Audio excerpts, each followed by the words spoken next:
So I love talking about whether luxury items are investments or not. If you ask me, the answer is really clear. Yes, they are. However, whether they are good investments or not, that is a different story. Hey guys, how's it going? It's Dani. In today's video, I will be explaining to you why I think luxury items are investments and in what situations they may be good investments or bad investments. Please do not take any of this as financial advice. I purely wish to bring you a little bit of joy and entertainment for the next 10 minutes or so. And please don't get me wrong, I'm not judging any one of you if you made a bad investment, because I've certainly made those bad investments myself and will probably be making many more. Of course, I look forward to hearing your thoughts in the comment section below. If you are a YouTuber, I cordially invite you to do a reaction video, and do let me know when you've done so, because I would love to go and watch it. And without further ado, let's get started. Firstly, my argument as to why I think luxury items are investments. So when we think of the principle of investing, the idea is that we put a large sum of money into something with an expectation of some profit sometime in the future. Entities that are commonly considered investments are things like property as well as stocks. However, if you invest into bad property or bad stock, something with poor intrinsic value, you can absolutely lose money as well. And here's the second thing.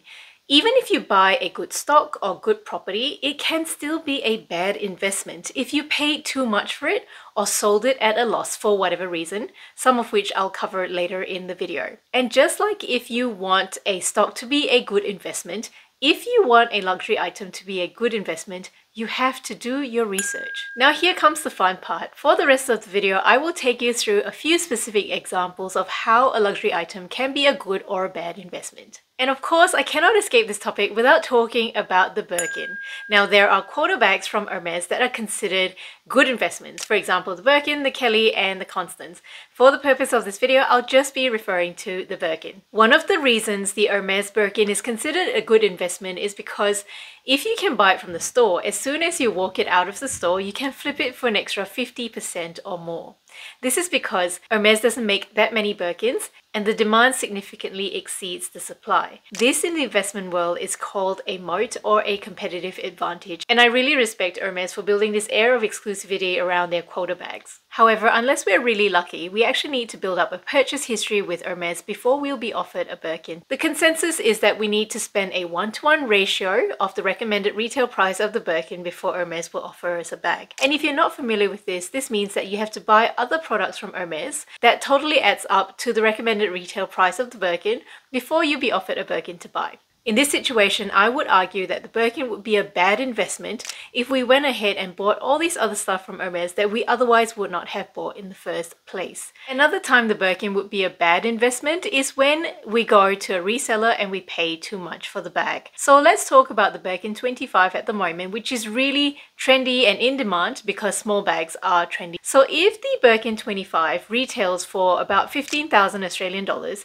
in my opinion, paying $24,000 or more for this bag is a bad investment because it is way too much over the intrinsic value of the bag. Now, if you wanted to make the Birkin 25 a good investment, in my opinion, the right thing to do is to wait for the trend to die down. And hey, if we all kind of just sit back and not buy the Birkin 25 from the resellers, the demand will come down and they may actually reduce the prices. One can wish, at least. And this is a strategy I have employed myself. Now, because the big bags are not currently trendy at the moment, I treated myself to a big bag. This is the Kelly 32, and because there's not a lot of competition for this bag at the moment, I was able to get this in really good pre-loved condition from a luxury consignment store at around the recommended retail price. So I didn't have to build up a purchase history with Hermes. In the future, if I ever intend of selling this bag, and I do so when the big bag trend returns, I'm pretty sure I will be able to make a profit. But then again, don't just blindly follow my advice.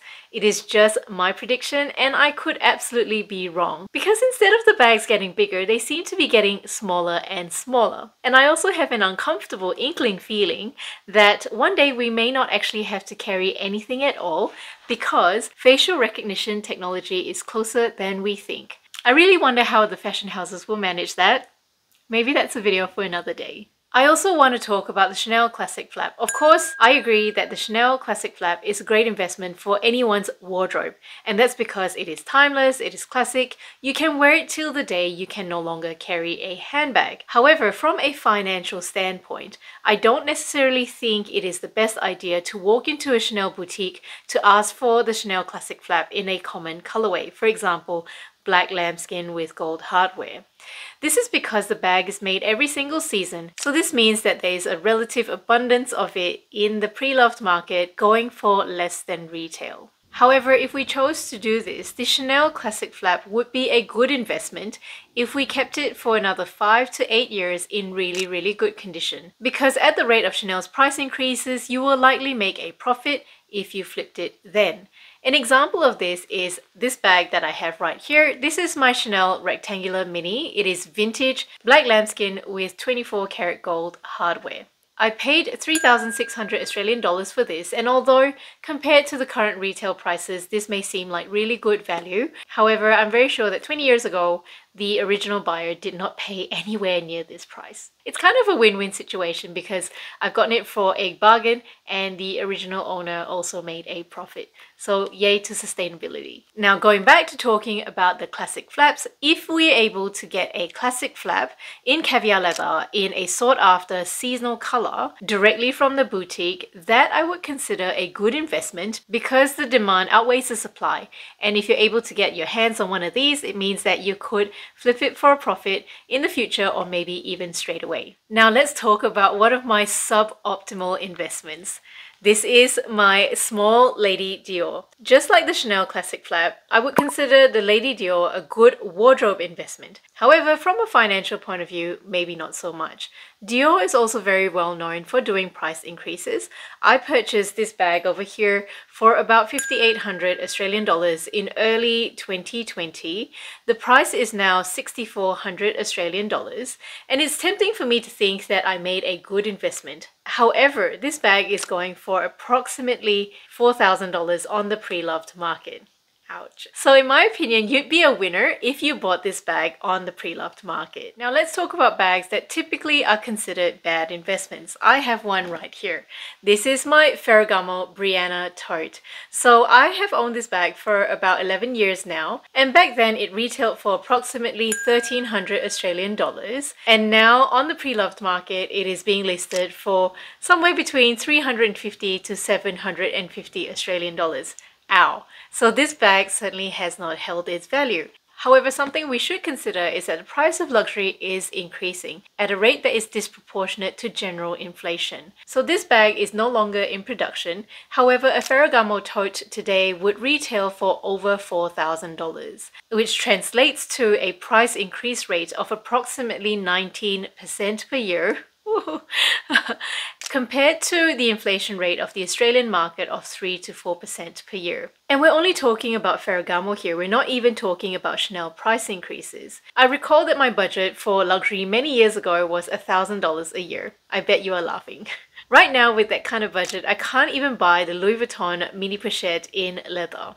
So although I think it's typical to assume that a bag like this one is a bad investment, I would agree with that statement if I chose to sell this bag for a very low price only to replace it with its upgraded version. However, this would be a good investment if I choose to keep it and appreciate it in all its glory, and also to reminisce about the amazing price I paid for it. And then there are also other brands that are generally considered bad investments like Valentino, Balenciaga and Chloe, all of which really make beautiful bags. However, these bags don't hold their value. They're very much like brand new cars that you drive out of a car dealership. They lose value as soon as you walk them out of the store. However, if you did your due diligence with these brands, these bags can be a good investment if you got them at a discount. I recently watched a YouTuber talk about how she got the Valentino Roman stud bag, which is current season, for 40% off, and she was able to do this by waiting for a sale, using a discount code as well as a cashback system. Now if she decided to flip this bag while it's still trendy for 30% off recommended retail price, she would have made a profit of 10%. And in the investment world, 10% in a short period of time is a whopping amount. In the end, the idea of buying a luxury item is because we actually love the item, rather than having intentions of making a profit from it. Because let's face it, if we really wanted to make luxury investments, why don't we buy the stocks of the company instead of their products? Don't forget to leave me a comment, and if you film a reaction video, please let me know. I'd love to come and watch it. Thank you so much for watching. I'm Dani O, and I hope to see you in my next video. Bye!